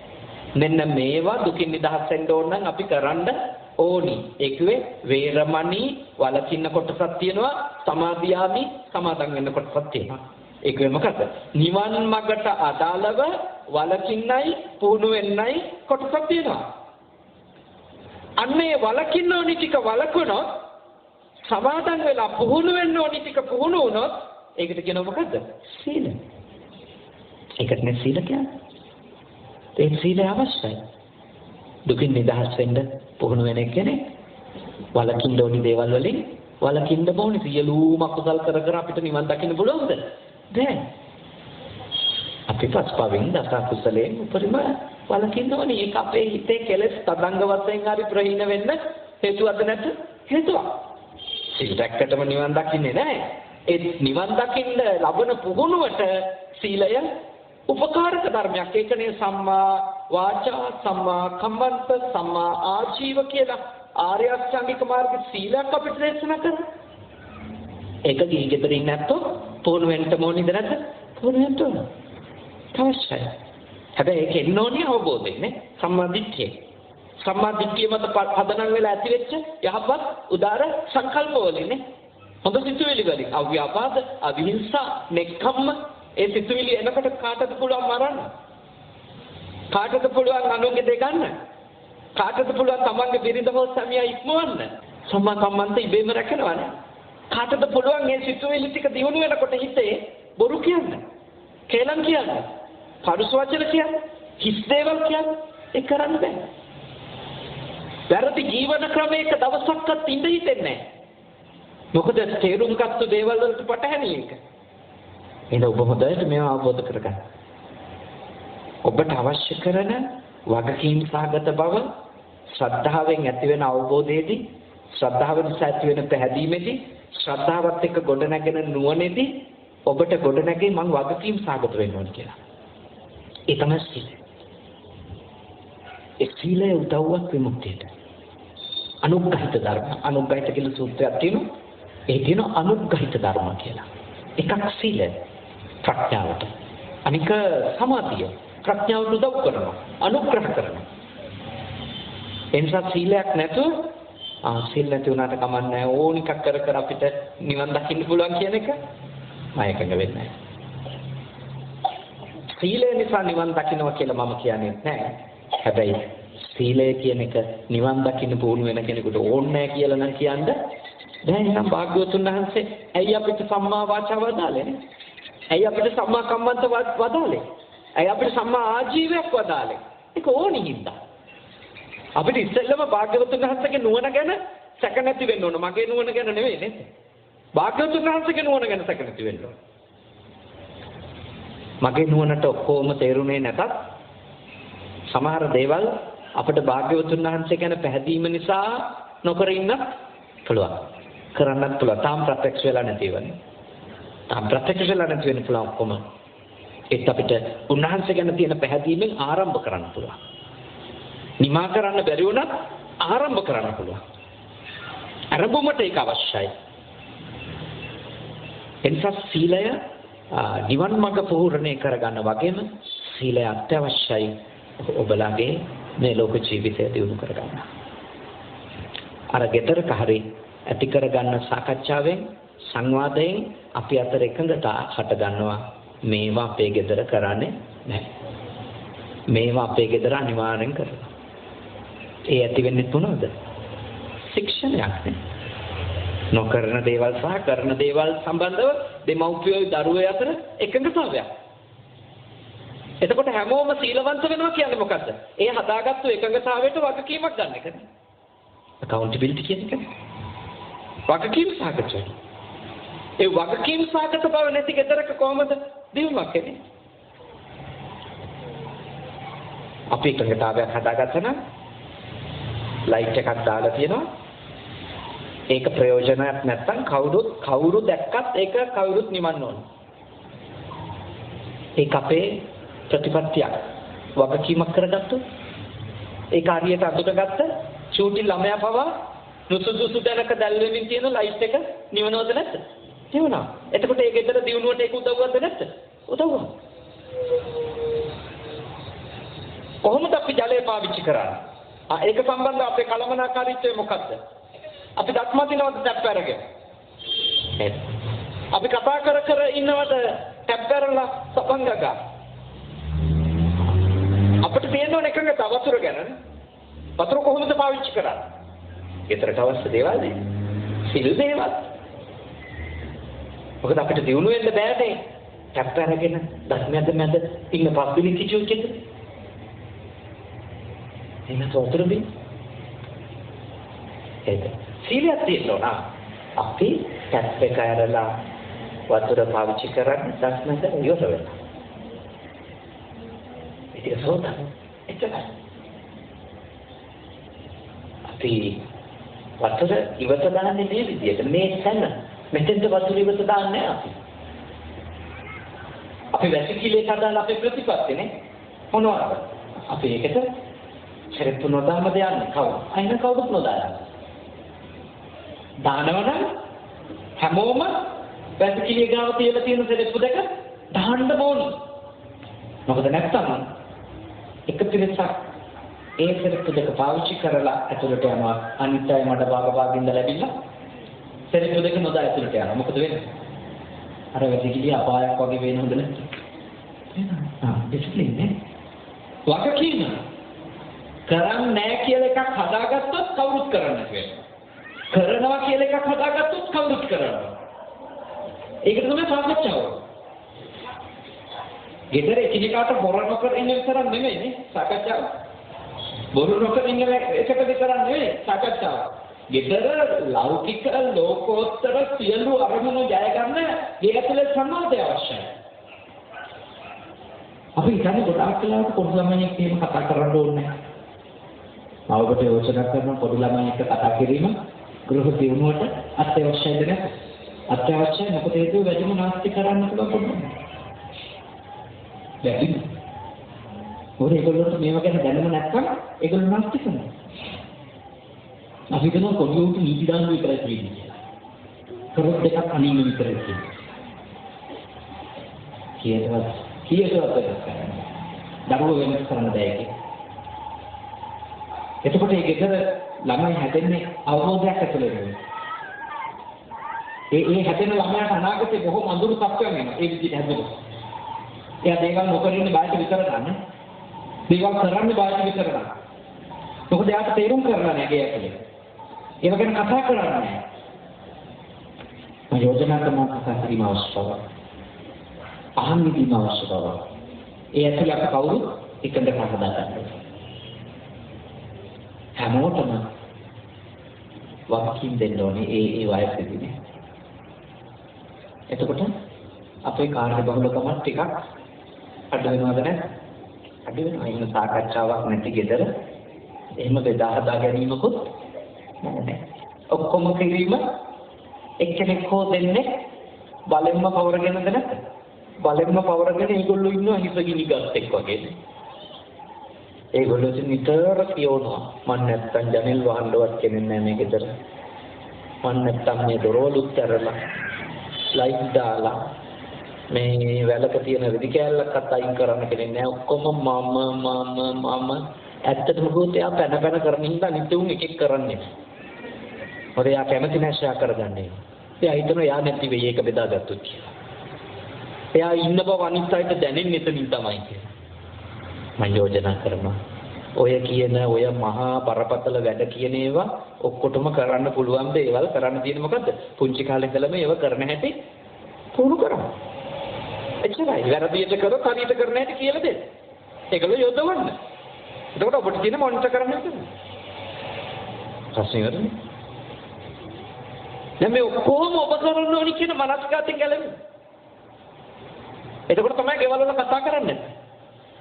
දැන් මගේ පන්සලේ මට කතා නොකර යන්න බෑ. ඔබ හේතුව මගේ පන්සලේ පොඩි හාමුදුරුවෝ 80ක් ඉන්නවා. චූටි අය. ඉතින් මගේ පන්සලේ පොඩි හාමුදුරුවෝ 89ගේ වැඩ මම නෙමෙයි කරන්නේ. මම සංචාරකයෙක් නේ. විදේශ රටවලයි මේ රට පුරායි දේශනාවලට මම වඩින්න ඕනේ. මට පන්සලේ ඉන්න වෙලාවක් නැහැ. ඉතින් මම නිතර උත්සාහ කරන එකක් තමයි මගේ පන්සලේ ඉන්න ප්‍රධාන ඒ පරිපාලනයට අදාළ එක්කත් ඒ වගේම පාලනයට ගොදුරු වෙන ශිෂ්‍යයින් සමගත් මම වරින් වර සාකච්ඡා කරනවා.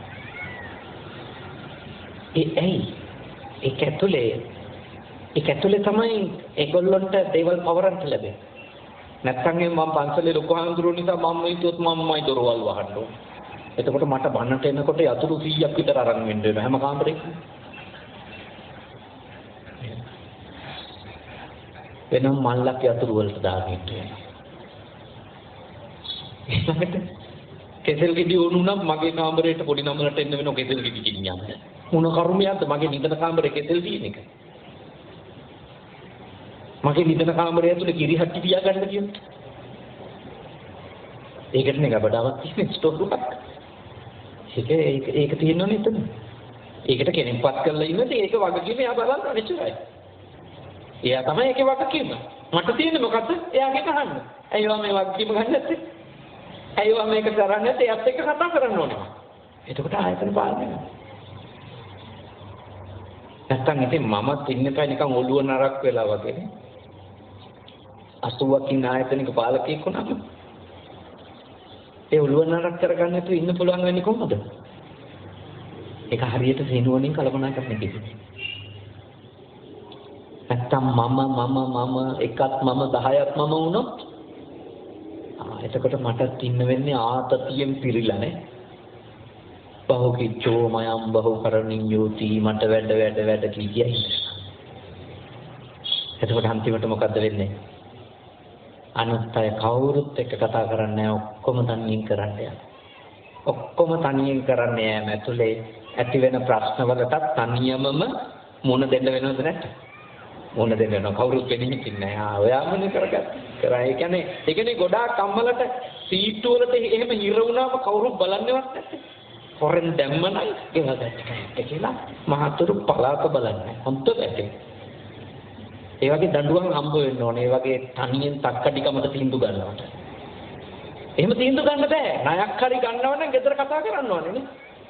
මම නම් ওই ණය දෙන සමිතිය වල එහෙම බණ වලට එන්න කිව්වම මං ගිහිල්ලා ණය දෙන සමිතිය උන්ට බණ කියනවා. මහත්යාගේ අස්සනක් නැතුව වැඩිහිටි දරුවන්ගේ අනුදැනුමක් නැතුව උපසකම් වලට ණය දීලා අහුවෙන්න එපා කියලා. මොකද ගොඩාක් කාන්තාව සියදි විනාසා ගන්න මට්ටමට අනුරාධපුර පොළොන්නරුව කුරුණෑගල ඇවිල්ලා නේ මේ නින්නාන්සේ ඒ පැත්තේ නේ මයික්‍රෝ ෆිනන්ස් කාර්යනේ හතර වටේ ණය දෙන්න. චූටි ණය මේවට හිර වෙලා මම දැක්ක පෙරීදා කෝච්චියට පනින්න කියලා ගල්ගමුව පැත්තේ අම්මා කෙනෙක් කිව්වේ කොයි ඇයි ඔහුලා ගන්න බැරි ණය බර ඒකතර නම් වෙන ප්‍රශ්න ටිකක් තියෙනවා. නමුත් ගොඩක් ගෙවල් වල ඒක නෙමෙයි වෙලා තියෙන්නේ සාකච්ඡාවක් නැහැ. කතා කරන්නේ නැහැ. ඒකට අනිත් අය දන්නේ ගේ ඇතුලේ අය කරන්නේ.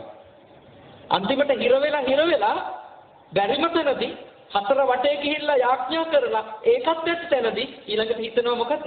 මම මැරුණම ප්‍රශ්නේ වලයි කියලා. ඉවර නෑ.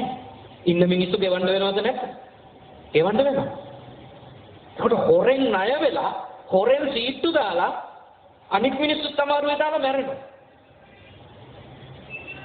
ඔබට යෝජනා කරනවා කරුණා කරලා ගෙවල් ඇතුලේ සාකච්ඡාවක් තියාගන්න. ගෙවල් ඇතුලේ කතා කරන්නේ මොනවද නොකරන්නේ මොනවද? ඒකේ වගකීම ගන්නනේ. අනිත් එක ගෙදර අය එක කතා කරලා කරොත් කාටවත් වග කියන්න වෙනවමද නැද්ද? වෙනවමනේ. පැනලා යන්න බෑ. මොකද කාගෙත් එකඟතා. කාගෙත් එකඟතානේ. ඒක එතෙන් අපි අපේ ලංකාවේ අපේ බෞද්ධින්ගේ ගෙවල් ටික හදන්න ඕනේ. ඒවා වෙනස් වෙන්න ඕනේ අපි වෙනස් කරගන්න ඕනේ. නොකල යුතු එක නොකරින් එකඟතා තියෙන්න ඕනේ. කල යුතු එක කරන්න එකඟතා. එකට ළමයි කැමති වෙන්න ඕනේ. හැම පුතෙක්ම හැම දුවෙක්ම තේරුම් ගන්න. අවුරුදු 20ක් වෙනකන් අම්මගේ තාත්තගේ යට ඉන්න වෙන්නේ. ඒකට කැමති වෙන්න ඕනේ. අම්මන්ට පිටින් තාත්තට පිටින් මුල් අවුරුදු 20 කිසිම තීන්දුවක් ගන්න බෑ. ළමයින්ට ගන්න බෑ. ඒක බෑයි කියන එකට එකඟ වෙන්න ඕනේ. දැන් මගේ ඉන්න පොඩි ආන්දරලා කාටවත් අවුරුදු 20ක් වෙනකම් මට පිටින් වැඩ කරන්න බෑ. ඉන්න බෑ මගේ ගාව එහෙම. මං කියන ඕගොල්ලෝ ළමයි. ඕගොල්ලන්ට හොඳ දේ නරක දේ මම දන්නවා. ඕගොල්ලන්ට කැප දේ අකප දේ බණ පොතට අනුවත් මම දන්නවා, සම්මුති ලෝකෙට අනුවත් දන්නවා. මම ඕගොල්ලන්ට වැරදි එකක් දෙන්නේ නැහැ. හොඳ එක නොදී ඉන්නෙත් නැහැ. යන්ට ඉන්න කැමති වෙන්න. 20ක් වෙනකම් විගඩන් නටන්න දෙන්න එපා. මට ඕන විදිහට. ඒකම නීතිය. එහෙම ශික්ෂණයක් තියෙන්න ඕනේ. යම්කිසි ආයතනයක යම්කිසි ගෙදරක යම්කිසි පාලකයෙක් යට තින්දල පුහුණු වෙන්න ඕනේ. මොකද එයාට ඊට පස්සේ ජීවිතේ තව අවුරුදු 40ක් විතර රස්සාවක් කරනකොට ආයතනික සංග්‍රහයකට යටත් වෙන්න වෙනවද නැද්ද? යටත් වෙන්න වෙනවා. ඒ පුහුණුව ගෙදරදීම දුන්නා ඉවරනේ. එතකොට එයා හැමතිස්සෙම ඉගෙන ගන්නවා. බැරි එක බෑ, පුළුවන් එක පුළුවන්. එච්චරයි. මෙතන ඉන්නවා නම් මෙයාගේ යටතේ. ඔය අවුරුදු 3-4 ඉඳලා ළමයින්ට ඕන විදියට ගේම නටවනව නේද? ඉවර තමයි. මං ඉල්ලා සිටිනවා අම්මලා තාත්තලා සමහර ඒවා එපයි කියද්දි ඔය අත්තම්මලා කියලා සමහර අය ඉන්නවා නෑ කමන්නේ ඔන්න ඔය කරන්න දෙන්න පොඩි එකානේ කීකේ ගොන් වැඩවලට ළමයි දානවා. Tamanට තේරෙන්නේ නැත්නම් කටපියන් පැත්තකට වෙන්න. ළමයාව මොන්ටිසෝරි ගිහිල්ලා වගේ ගෙනල්ලා දෙන්න. ඊට වැඩි ඇඟිලි ගහන්න එපා. ළමෙක් බලා ගන්න කිව්වොත් බලා ගන්න එච්චරයි. එතනින් එහාට අද අලුත් ලෝකේ අම්මලා තාත්තලා ළමයි හදද්දී සමහර ඒවායින් වළක්වන්න වෙනවා. ඒකට නීති දාන්න වෙනවා. ඒවා හොරෙන් අත්තම්ම කරන්න දුන්නොත් සීයා ඇවිල්ලා ඒක මැදට පැනලා ඒව මුණුපුරා ලව්වක් කෙරෙව්වොත් ඊළඟට ළමයා හිතනවා අම්මා මට දුෂ්ටකම් කරනවා අත්තම්මා තමයි මට ඕනේ එකට ඉඩ දෙන්නේ. කොච්චර වැරදිද? ඔබට තේරෙනවා නම් ඔබේ දුව හෝ පුතා එයාගේ ළමයි හදන විදිහේ වැරද්දක් තියෙනවා කියලා එයාත් එක්ක කතා කරන්න. ඒක මුණුබුරාට මිනිබිරිට කියන්න එපා. ඔයාගේ අම්මට තේරෙන්නේ නැහැ ඔයා මං කීනික කරන්න කියලා. ඒ මොනොත් ඒ පොඩියෝ කවදා හරි දවසක අත්තම්මා මැරිච්ච දවසට හදන්නේ කවුද? වැරදි කරන්න එපා. උදව් කරන්න. අත්තම්මලා කියලා දරුවෝ මුණුබුරු මිනිබිරියෝ හදාගන්න උදව් කරන්න ඕනේද නැද්ද? උදව් කරන්නම ඕනි. ළමයි ටික බලා ගන්න ඕනේ. ඉස්කෝලේ ගියන් ගෙනාවම සෝදරලා දෙන්න හරි උදව් කරන්න ඕනේ. කැම ටික හදලා දෙන්න ඕනේ. කවි කතන්දර කියලා දෙන්න ඕනේ. ඒවා කරුණාවනේ. ඒවනේ මෛත්‍රියේ ප්‍රායෝගික පැත්ත. ඒ වැතුලේ තියෙන මුදිතාවනේ නේද? තමන්ගේ දරුවෝ ඉහළට යනවා දැකලා සතුටු වුණා. තමන්ගේ දරුවන්ගේ දරුවොත් උඩට යනවා දැකලා සතුටු වෙනවා. මුදිතා. දරුවෙක් කන්නත් කොහොමද අපි කියලා බෝගහක් ආව සූපත් වෙත්වා කියත් එක පියන්නේ. අඬන දරුවාට කතාවක් කවියක් කියලා දීලා එයා සතුටු කරන එකනේ සැබෑම මෙත්තා නේද? ඒකනේ ක්‍රියාත්මක කරුණාව. එහෙම බෞද්ධයෝ බුද්ධ ධර්මේ කුණ වෙන කේවල් ඇතුලේ. අනික කාට උදව් කරන්න ඒත් වද දෙන්න එපා. කරදර කරන්න උපකාර කරන්න. උපකාරය අවශ්‍යයි. වැරදිවල් ටික දෙන්න එපා. ළමයි නොකරන්න ඕන දේ කවුරුත් එකඟ වෙලා කියන්න ඕන මේක කරන්න බෑ. තාත්තලාත් ඔය වැරද්දම කරන වෙලාවල් තියෙනවා. සමා වෙන්න තාත්තලාත් ඒ වැරද්ද නවත්තන්න ඕන. අම්මා නවත්තන එපයි කියන සමහර දේවල් වලට ළමා හිතනවා තාත්තගෙන් පර්මිෂන් ගන්න පුළුවන් කියලා. තාත්තලා අර අඩු වෙලාවයි නිසා ගෙදර ඉන්නේ. ළමයින්ගේ හිත් දිනා ගන්න ඕනවට සමහර වැරදි වලට අම්මා එපයි කියද්දි අම්මටත් බැනලා ළමයා ලව්ව එක කරනවා. මං තාත්තලගෙන් ඉල්ලා සිටිනවා බොහොම ආදරෙන්. ඒක කරන්න එපා. මොකද ඒ දරුවන්ගේ අම්මට කරන අවමානයක් ඒක. ඒ දරුවගේ මව්ට කරන අගෞරවයක් ඒක. ඒක කරන්න එපා. තමන්ගේ බිරිඳ ගන්න තීන්දුව වල වැරද්දක් තියෙනම් ඒකටනේ තමනුයි බිරිඳයි නිදන කාමරේදී කතා කරන්න. ඒක කතා කරගන්න. ඒක කියන දේ. මේක මෙහෙම හොඳ නෑ ළමයාට කරන එක. ඒක කතා කරා. ළමයා ඉස්සරහා තමන්ගේ බිරිඳ අවමාන කරන්න සමීකුට අයිතියකුත් නෑ. තමන්ගේ සමියා ළමයි ඉස්සරහා අවමානයට ලක් කරන්න බිරිඳට අයිතියකුත් නෑ. ඒ කිරීමෙන් කරන්නේ අර දරුවට අපරාධයක්ද නැද්ද? අපරාධයක්. හානියක්. මන්ත්‍රියට හානියක්. ඒ දරුවට අපරාධයක්. අයහපතක් ඒ කරා. ඒ නිසා නොකල යුතු දේ ළමයාත් නොකර ඉන්න ඕනි, අම්මා තාත්තත් නොකර ඉන්න ඕනි, අත්තමසියක් නොකර. කල යුතු දේ ළමයාත් කරන්න ඕනි, අම්මා තාත්තත් කරන්න ඕනි, අත්තමසියක් කරන්න. එතකොටයි ගෙදර පරිපූර්ණ සීලවන්ත පරිසරයක්. ඒ කියන්නේ නොකර ඉන්න දේ ඒක නිවන් මාර්ගට අදාළ දේ වුණත්, ලෞකික දියුණුවට අදාළ දේ වුණත් කවුරුත් කරන්නේ. කරන දේ කවුරුත් කරනවා. කවුරුත් කරනවා. එතකොට ඒක ගෙදර දියුණු වෙනවා. බලාගෙන දියුණු වෙනවා. මොකද ටීම් වර්ක් නේ. හැමෝම ඒක තමයි නොකර ඉන්නේ. හැමෝම කරන්න ඕන ටික කරනවා. එතකොට තමයි ප්‍රොඩක්ටිවිටි කියන්නේ. නිෂ්පාදනය, සංවාදනය, පොහොසත්කම එතනින් එන්නේ. ඔය දියුණු වෙච්ච ව්‍යාපාරිකයන්ගෙන් අහලා බලන්න. ඒගොල්ලෝ කියලා දෙයි අපි දියුණුනේ නොකර ඉන්න ඕන ටික මමත් කරේ නෑ, මේ ආයතනයේ අතුගාන එක්කෙනත් කරලා නෑ. කරන්න ඕනි ටික මාත් කරනවා, මේ ආයතනයේ ඒ ටික හදන එක්කෙනා පවා හැමෝම කරනවා. කොණු ටික මම වැරදි තැන දාන්නෙත් නෑ, මේ ආයතනේ කවුරුත් දාන්නේ. ඒ නිසා අපි දියුණුයි. එහෙමයි දියුණු වෙලා තියෙන්නේ. ලෝකෙ දියුණු වෙච්ච මිනිස්සු ඉන්නේ ඒකයි. අපි වෙනස් වෙන්න ඕන, දියුණු වෙන්න ඕන. නැත්නම් අම්මා විතරක් අතු ගන්නවා, ළමයි ඔක්කොම හැටි කරලා යනවා. ඒක ආධ්‍යාත්මික පැත්තටත් මම විග්‍රහ කරා, ලෞකික පැත්තටත් මම විග්‍රහ කරා. ශ්‍රද්ධාව කොහොමද ආධ්‍යාත්මික පැත්තට, නිවන් මාර්ගට, ශ්‍රද්ධාව කොහොමද ගෘහ ජීවිතයට. ඊළඟට සීලය කොහොමද නිවන් මාර්ගට, සීලය කොහොමද ගෘහ ජීවිතයට. ඒ කරුණු දෙකක්ම අපි සාකච්ඡා කරා. තයිපොත් විනාඩි 5ක් ඔබ මේ දේශනාව ශ්‍රවණය කළා.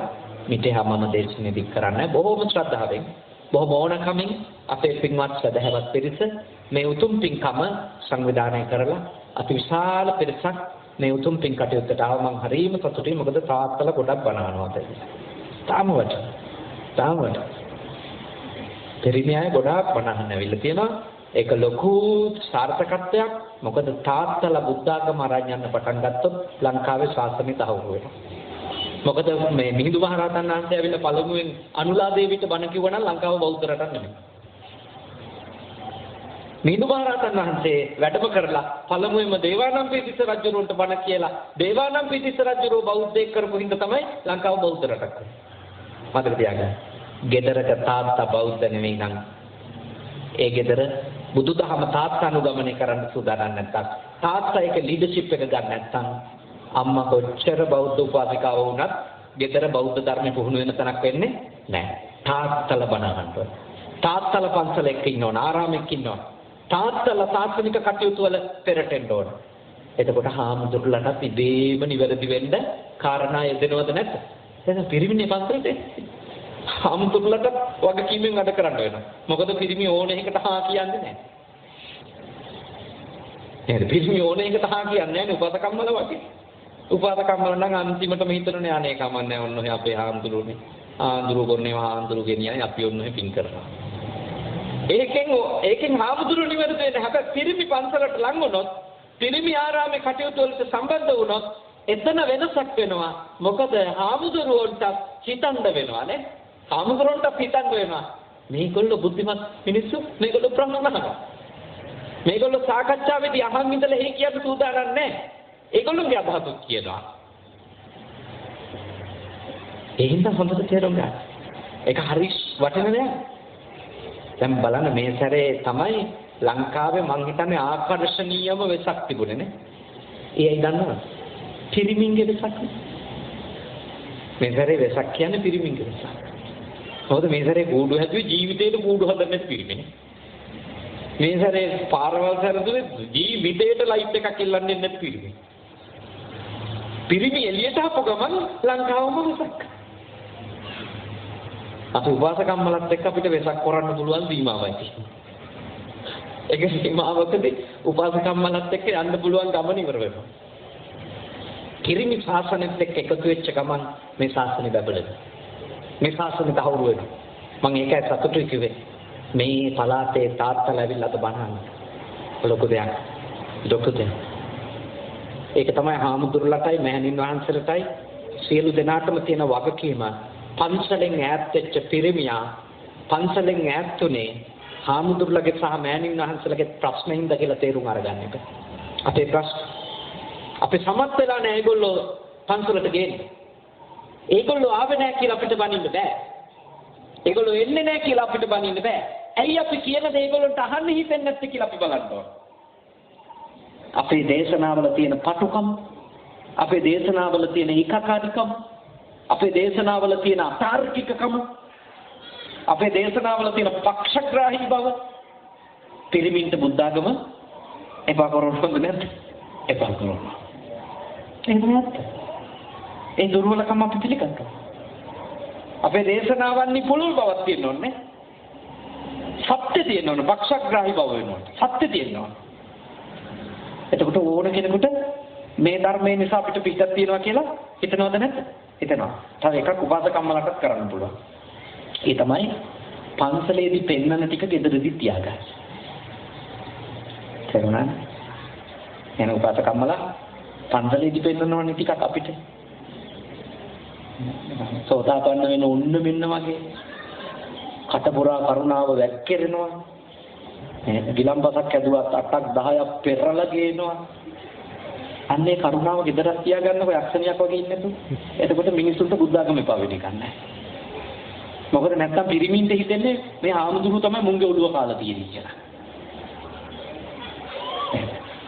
බණ අහන්නයි පන්සල් තුවන්නයි පණ අරගෙන ගෙදර වැඩට වැනෙනවා කියලා හිතනවා. මං ගැන හිතන්නේ නැහැ කියලා හිතන පිරිමින්ට. හිතනවා පිරිමින්ට. ඒ හිතන්නේ ඇයි? ඒ ගොඩක් පන්සල් වල බණ දහම් ආන ආගම අදහන අයගේ ගෙදර හැසිරීම 0 බිඳුවයි. සමාවෙන්න කිව්වට. මෙහෙදි පෙන්නන මූණ නෙවෙයි ගෙදරදී. පන්සලට එනකොට නම් ගොඩක් අය අපරාධ කියන්න බෑ නේද? නකුල මාතයි නකුල පිටයි ආයිත් දිඩාද කියලා මට හිතෙනවා. ගෙදර තමයි ඇත්ත මිනිසු දකින්නේ. මම යෝජනා කරනවා ඇත්ත බුද්ධාගම වුණ වෙන්න ඕන පන්සල ඇතුළේ නෙවෙයි ගේ. කරුණාව, මෛත්‍රිය, ආදරය නේද? සෙනෙහස, බලා ගැනීම, ගරු කිරීම, වැරදි පිළිගැනීම, සමාව ගැනීම. මේ පුහුණු වෙන ගේ ඇතුළේ.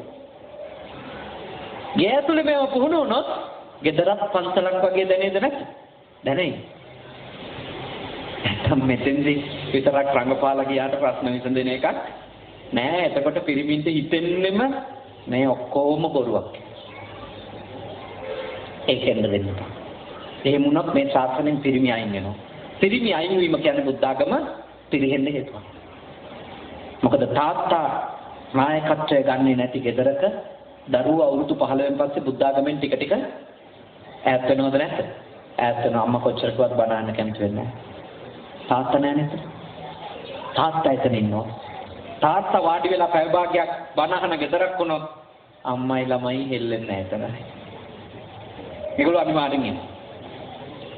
ඒ ප්‍රශ්නේ අපි විසඳ ගන්නවා. විසඳ ගන්න නැතුව මේ තියෙන අනතුරු ජය ගන්න බෑ. තාත්තලා මේ ශාසනේ බලගත්තු කොටස් කරුවෝ වෙනවා. ඒ මට සතුටුයි මේ ආරාමේ වටා විශාල පියවරු පිරිසක් එක්රොක් වෙලා අද මේ උතුම් පින් කටයුතු එක්ක සම්බන්ධ වෙච්ච එක ගැන ගායන් මහේෂ් මහත්මයාණන් ඇතුළු පවුලේ අය මේ පින්කමට අපිට ශ්‍රද්ධාවෙන් ආරාධනා කළා. ඒ තරුණ පිරිස එකතු වෙලා ගමේ ලොකු කුඩා වැඩිහිටි පෙරහැර කමිටුව ඇතුළු දායක සභාවේ සියලු දෙනා එකතු වෙලා අති විශාල පිරිසක් මේ පන්සලට මෑණියෝ කාලෙකින් එන්නේ නැත්තේ නේද? කාලෙකින් විශාල පිරිසක් ඇවිල්ලා මේ උතුම් පින්කම ලස්සනට කරගන්න ලැබුණා. ඊටාම ශ්‍රද්ධාවෙන් බණ ඇහුවා. ධර්ම කාරණා, ජීවිත කාරණා හොඳට වටහා ගන්න උත්සාහ කළා. රැස්වෙච්ච සියලුම පින් කුසල් අනුමෝදනා කරමු. HD මානිස් R Alice Nona Achamata Theatre DL Victor Veerasingharachige baby Nona Attamasiya Tulukota Migi සියලු දෙනාටත් මේ ආරාමේ ආදිකත්රු මෑණින් වහන්සේ අපවත් වෙලා අපේ මෑණින් වහන්සේගේ ලොකු මෑණින් වහන්සේනේ අපවත් වෙලා තිබෙනවා විලියම් ගෝපල්ලව මැතිතුමාගේ කාලේ තමයි මේ ආරාමේ හදලා තියෙන්නේ හරිද මුල්ගල් තිබ්බ එතකොට එවකට හිටපු මෑණින් වහන්සේ අපවත් වෙලා තියෙනවා ඒ මෑණින් වහන්සේ ඇතුළු මේ මෑණින් වහන්සේලගේ නමින් අපවත් වෙච්ච ගුරු මෑණින් වහන්සේලට මිය ගියපු මව්දෙමව්පියන්ට වගේම ඔබ නමින් මිය ගිය සියලුම ඥාතීන්ට රට වෙනුවෙන් දිවිපිදු රණවිරුවන්ටත් ඒ විතරකුත් නෙමෙයි පාස්කු ඉරිදා දිනේ අපේ රටේ ජනතාව අභාවයටපත් වුණා ත්‍රස්ත ප්‍රහාර නිසා ඒ සියලු දෙනාටත් අපේ රටට ආදරය කරපු විදේශීය පුරවැසියෝ මිය ගියා ඒ සියලු දෙනාටත් තව 3 මාස පිරෙන්න දින කීපයක් තියෙද්දී උනත් අපි මේ පින් අනුමෝදනා කරමු පින් අනුමෝදන් වෙත්වා සෝපත් වෙත්වා දුකින් මිදෙත්වා සසර ගමන කෙටි කර ගනිත්වා නිවන් අවබෝධ කරත්වා සාදු සාදු සාදු දෙවියෝ පින් අත් කර ගනිත්වා දෙවියන්ගේ ආශිර්වාදය ආරක්ෂාව බැල්ම ශක්තිය චෙනුල පුංචි දරුවා රෝගීව සිටිනවා ඒ පුතුණුවන් ඇතුළු කොට පවුල් වල හැම දිනාටම අපේ ලොකු මෑණින් වහන්සේ ඇතුළු සියලුම මෑණින් වහන්සේලාට මේ ස්ථානයේ ආගන්තුකව වැඩම කරපු අනිත් ලොකු මෑණින් වහන්සේලා ඇතුළු අනිකුත් මෑණින් වහන්සේලාට මේ පින්කම සංවිධානය කරපු තරුණ ලොකු කුඩා හැම දිනාටම උදව් කරපු සියලු සමිති සමාගම් වල ඇත්තන්ට බණ අහන්න ආපු ඇත්තන්ට සියලු දෙවියන්ගේ ආශිර්වාද වේවා රටටත් දැයටත් සමයටත් සියලු යහපත උදා වේවා රට රකින්න ත්‍රිවිධ හමුදාවේ පොලිසියේ සියලු රණවිරුවන්ට විශේෂ බලකාය සිවිල් ආරක්ෂක බලකාය ඇතුළු රට සුරකින්න ඒ අපේ රටේ ඒ උදාර ජනතාව නියෝජනය කරන විරුවන්ටත් ඔබටත් රටටත් දෙවියන්ගේ රැකවරණයේ ආශිර්වාදය වේවා දෙවියෝද මේ පින්බලෙන් අමා මහ නිවනම අවබෝධ කරත්වා සාදු සාදු සාදු ධර්මයේ මතන්නට ලැබේවා ධර්මානුධර්ම ප්‍රතිපත්ති පුරමින් ඊ타මික්මන් භවයකදී නිවන් දකින්නට මේ පින් කුසල්ද පාරමී වේවා සාදු සාදු සාදු තව එක කරුණක් විතරක් මතක් කරන්න ඕනි ඒ තමයි මේ ධර්මානුශාසනාව සඳහා මේ පවුලේ අයගෙන් කිසිදු මුදලක් අය කර නැත කියන එකත් මතක් කරන්න ඕනේ නැත්නම් සමහර අය හිතනවා විතරක් නෙමෙයි කියනවා අපි වඩම්ම ගන්න 25000 30000 40000 ඔන්න ඔය වගේ ලොකු ගණන් කියනවානේ මතක තියාගන්න මගේ ආපු වාහනේට රුපියල් 3000ක් දෙන්න වෙයි. වාහනේ ගාස්තුව යන්නේ එච්චරයි. බණ සඳහා රුපියලක්වත් ඉල්ලා නැති බව මතක තියාගන්න ඕන.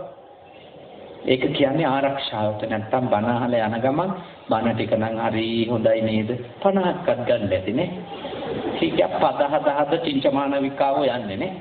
එනිසා මතක තියාගන්න බණ සඳහා රුපියලක්වත් ඉල්ලා නැත.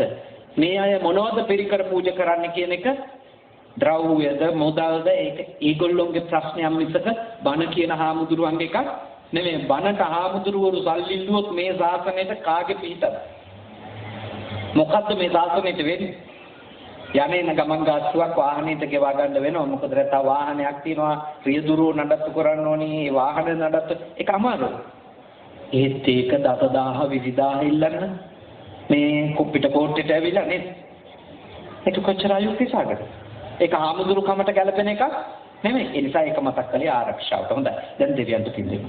ආකාශත්තාච බුම්මට්ටා දේවානාගා මහිත්‍තිකා පුඤ්ඤන්තං අනුමෝදිත්වා චිරන් රක්ඛන්තු ශාසනං. ආකාශත්තාච බුම්මට්ටා දේවානාගා මහිත්‍තිකා පුඤ්ඤන්තං අනුමෝදිත්වා චිරන් රක්ඛන්තු දේශනං. ආකාශත්තාච බුම්මට්ටා දේවානාගා මහිත්‍තිකා පුඤ්ඤන්තං අනුමෝදිත්වා චිරන් රක්ඛන්තු මම් පරන්ති තී කවුරුත් වන්දනා කරමු එක විටම අභිවාදන සීලිස්ස නිච්ඡං වද්දා පචායිනෝ චත්තාරෝ ධම්මා වඩ්ඩಂತಿ ආයුවන්නෝ සුඛං බලං ආයුරාෝග්‍ය සම්පatti සග්ග සම්පatti මේවච අතෝ නිබ්බාන සම්පatti ඉමිනාතේ සමිච්ඡතු හැම දිනාටම දරුවන් සරණයි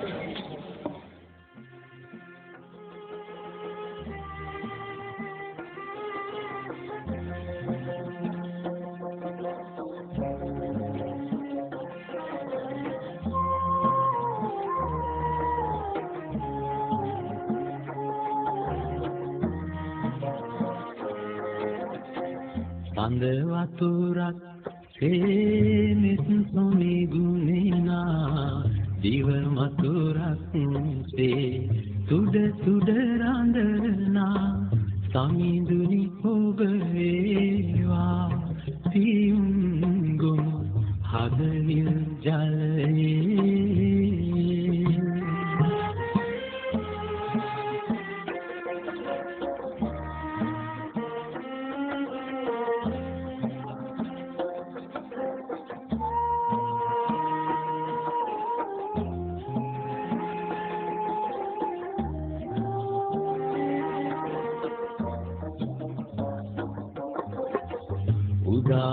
හිරුතේ ලොව තනසවනා තරුයනක් තේ සිත පහදවනා උදාලා හිරුතේ ලොව තනසවනා තරුයනක් තේ සිත පහදවනා සම්දුනි ඔබ වේවා පහන් තැඹ මාලය මණ්ඩලේ